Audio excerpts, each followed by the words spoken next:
Have you ever felt it? That persistent, quiet hum of exhaustion deep within your bones, a weariness that no amount of sleep seems to touch? It's the fatigue of the unacknowledged, the unseen labor of tending to souls who simply refuse to tend to their own. You, the woman of 40 and beyond, stand at a precipice.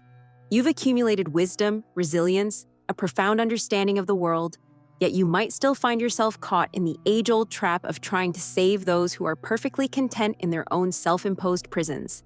You give your light, your energy, your invaluable time, only to watch it dissipate into the void of their indifference, or worse, their subtle resentment. It's time to ask yourself, how much more of your precious essence will you offer to those who have no intention of using it? This is not a tale of simple self-care, nor is it another platitude about setting boundaries. This is a deeper, more profound truth, one rooted in the uncomfortable realities of human nature. This is about understanding the cure of strategic disregard, the quiet strength of recognizing when your attempts to liberate are not just futile, but actively counterproductive, both for you and for the very individuals you seek to uplift. We are speaking of the cure by scorn, not as an act of petty cruelty, but as a supreme act of self-preservation, a sophisticated psychological maneuver to reclaim your sovereign power from the clutches of those who willingly choose their chains. It's time to stop trying to save the unsalvageable, to cut the cords that bind you to their mediocrity, and to finally focus your formidable will exclusively on your own magnificent project of life. For too long, women, particularly as they mature, have been subtly conditioned to embody the archetype of the rescuer, the nurturer, the tireless supporter. We are taught, implicitly and explicitly, that our worth is often tied to our utility, to our capacity to mend, to fix, to alleviate suffering. This benevolent impulse, while noble in its purest form, becomes a dangerous liability when directed towards what the astute philosopher Étienne de La Boétie so eloquently termed voluntary servitude. He observed centuries ago that people often choose their subjugation. They embrace their chains, not out of brute force, but out of habit, convenience, and a curious, almost perverse comfort in their lack of true freedom. They are not merely oppressed, they consent to their oppression. And here lies the critical, often painful distinction. You cannot free a bird that prefers its cage, no matter how golden the sky you promise. You simply cannot. Consider for a moment the myriad ways this voluntary servitude manifests in your own life. Perhaps it is the perpetually struggling friend who complains endlessly about their financial woes, yet consistently dismisses every single practical suggestion you offer, preferring the familiar comfort of their victimhood narrative over the daunting effort of change. Or it could be the family member trapped in cycles of destructive behavior, who, despite your heartfelt interventions, repeated offers of support, and even financial aid, consistently reverts to their old patterns, resentful of the mirror you hold up to their choices. It might even be a partner who laments their stagnation, their lack of ambition, yet recoils at any true impetus for growth, finding solace in the predictable patterns of their unfulfilled potential. These individuals are not simply victims of circumstance. They are often, whether consciously or unconsciously, active participants in their own stasis. They have made a pact with mediocrity, and your attempts to break that pact are often perceived not as salvation, but as an existential threat. This brings us to the most uncomfortable, yet undeniably true aspect of human psychology. The voluntary slave will resent the liberator. Think about it. When you offer a path to freedom, when you shine a light on the chains they chose, you are implicitly exposing their complicity, their comfort, their lack of courage to truly break free. This exposure creates deep-seated shame, a narcissistic wound that often manifests as resentment. Your generosity, your empathy, your tireless efforts are not met with gratitude, but with a simmering hostility. Why? Because you represent everything they are not, everything they fear they should be, but lack the will to become. You remind them of the path they consciously opted not to take. They do not want to be saved from their self-made prison. They want company within its walls. They want their narrative of helplessness validated, not dismantled.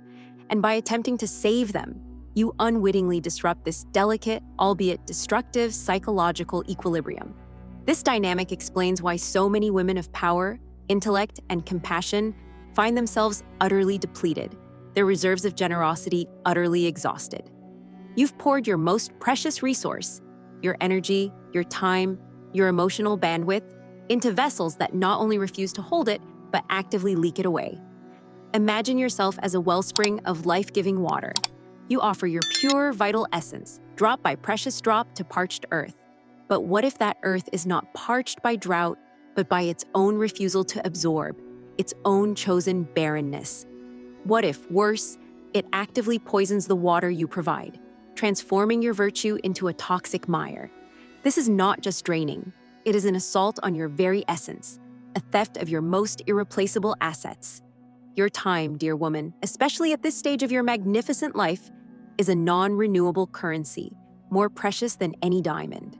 Each moment spent trying to fix the unfixable is a moment irrevocably stolen from your own growth, your own joy, your own legacy. The Machiavellian perspective here is not about cruelty. It is about shrewd self-governance. It posits that a leader, or in our case, a sovereign woman, must understand human nature as it truly is, not as she wishes it to be. This means recognizing that not everyone desires true freedom, and not everyone is capable of receiving the gift of liberation. Therefore, the strategic move is not to persist in a losing battle, but to execute a masterful withdrawal. This is where scorn enters, not as a sneer, but as an elegant, almost ritualistic detachment. It is the sophisticated recognition that some situations, some individuals, are simply not worthy of your continued investment.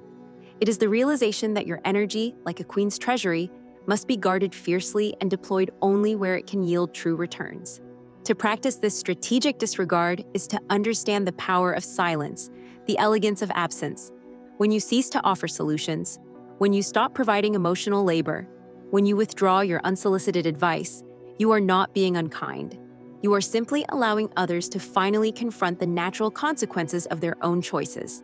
You are, in essence, letting them taste the bitter fruits of their voluntary servitude without your mitigating sugar. This is not about abandoning them to suffer. It is about denying them the comfort of your enabling presence. It is a profound act of respect for their agency, however flawed, and an even more profound act of respect for your own. The silence that follows your withdrawal is not an empty space. It is a fertile ground where new realities can begin to sprout, both for them and, crucially, for you.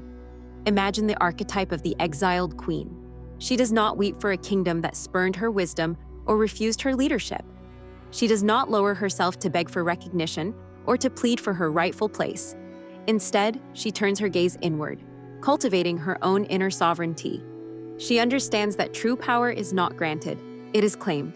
She gathers her resources, hones her formidable skills, and builds a new, more magnificent empire within herself. Perhaps eventually attracting those who genuinely recognize her worth, or simply relishing the unparalleled freedom of her self-made domain. Her scorn is not an emotion. It is a policy, a strategic alignment of her resources towards her own flourishing, rather than the feudal redemption of those who prefer their chains. This is the essence of emotional sovereignty, the profound understanding that your inner peace, your creative output, your joy, and your very life force are not commodities to be freely given to anyone who demands them, especially if those demands are rooted in a desire to offload their own responsibilities. It is about cultivating an internal locus of control, so robust that external chaos, the choices of others, or their deliberate stagnation cannot penetrate your serene core. It means understanding that compassion, when boundless and undirected, becomes self-immolation. True compassion, in this context, begins with the discernment to recognize where your efforts will truly make a difference, and where they will simply be absorbed into a black hole of resistance. Your journey to 40 and beyond has been one of forging steel from the fires of experience. You have earned the right to wield your wisdom, your time, and your energy with surgical precision. This is not about becoming hard-hearted. It is about becoming diamond hard. A diamond, after all, is formed under immense pressure, impenetrable and brilliant. It does not waste its luminescence illuminating shadows that prefer the dark. It simply is, and its value is self-evident. You too must become so formidably self-possessed that your worth radiates from within, unconcerned with the validation or the burdens of those who prefer to remain in the dim light of their chosen mediocrity. Practically speaking, what does this look like? It begins with a silent internal declaration. My energy is sacred. My time is finite and invaluable. I will no longer participate in the voluntary servitude of others. Then, you subtly, elegantly withdraw. You stop offering solutions where none are truly sought. You listen with a detached ear, offering quiet acknowledgement rather than active engagement in their self-perpetuating dramas. You politely decline requests for aid that are clearly enabling. You allow people to experience the natural, unvarnished consequences of their own choices. This may feel uncomfortable at first, for you are breaking a pattern that has likely been ingrained for decades. There may be confusion, even anger, from those accustomed to your boundless availability. But remember, their reaction is a testament to the efficacy of your strategic withdrawal, not an indictment of your character. It is proof that you are finally disrupting their chosen comfort zone. This path of elegant disregard, of strategic non-intervention, frees up immense reserves of energy you didn't even know you possessed. Imagine the projects you could finally pursue, the passions you could ignite, the self-cultivation you could embark upon. This is your era to build your own magnificent kingdom, to craft your legacy, to savor the profound peace that comes from sovereign self-possession. Your focus must shift, entirely and unapologetically, to your life, your growth, your profound well-being. This isn't selfish, it is essential. It is the most powerful gift you can give not only to yourself but to the world. For a truly sovereign woman, radiating self-sufficiency and inner strength, inspires others not through futile rescue attempts, but through the sheer magnetic force of her own thriving existence. You are not alone in this journey of profound reevaluation. There are women all around the globe who are awakening to the same powerful truth. That true empowerment lies in discernment, in strategic withdrawal, in recognizing the limits of one's own benevolent influence. We are forming a silent, formidable alliance, a sisterhood of sovereign souls who understand that some chains are not meant to be broken by an external hand, but must be willingly shed by the one who wears them. We are women who choose to illuminate our own paths, rather than endlessly try to light the way for those who prefer the dark. If you recognize yourself in these words, if you feel the deep resonance of this truth stirring within your own spirit, then I invite you to join us, not in a superficial clique, but in a profound, understanding community of women who are ready to make a sacred pact with themselves, a pact of resistance against the drain of voluntary servitude, a pact for unapologetic self-sovereignty, a pact to invest every ounce of their remaining precious energy into building the most magnificent version of their own lives. This is your invitation to step fully into your power, to embrace the elegant wisdom of strategic disregard, and to become truly unshakable. The time for rescuing others is over. The time for building your own empire has just begun.